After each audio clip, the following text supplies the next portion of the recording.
নেটে বাংলাদেশ দলের ক্রিকেটাররা অনুশীলন করছে। ফারুক আহমেদ হাজির ক্যারিবিয়ান লুকে টাইগারদের অনুশীলন দেখতে কোচদের সাথে হাসি ঠাট্টা মশকরা। প্রধান কোচ ফিল সিমন্সের সঙ্গে আড্ডায় মেতেছেন বোর্ড সভাপতি, যেন মন খুলে।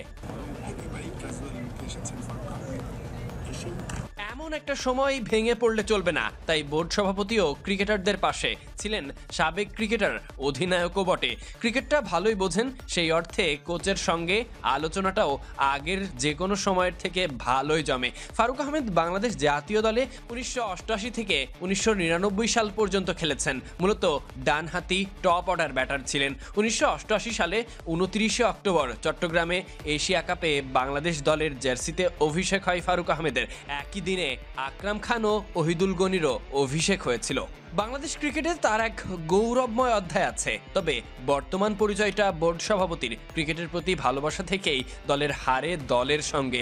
কোচের সঙ্গে বোধহয় দলের দিক নির্দেশনা নিয়েই কথা বলছিলেন, ঘন্টা খানেক এভাবেই দাঁড়িয়েছেন। সবশেষ এই আলোচনায় যুক্ত হয়েছেন কোচ সালাউদ্দিন, ছিলেন নাফিস ইকবালও।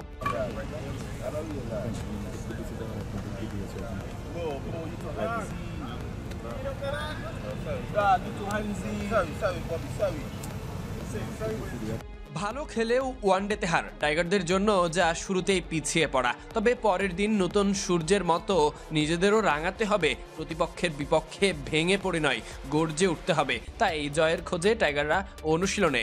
আজ যারা এসেছেন তারা আগের দিন ম্যাচ খেলেননি। ম্যাচ খেলা খেলোয়াড়রা টিম হোটেলে বিশ্রামে।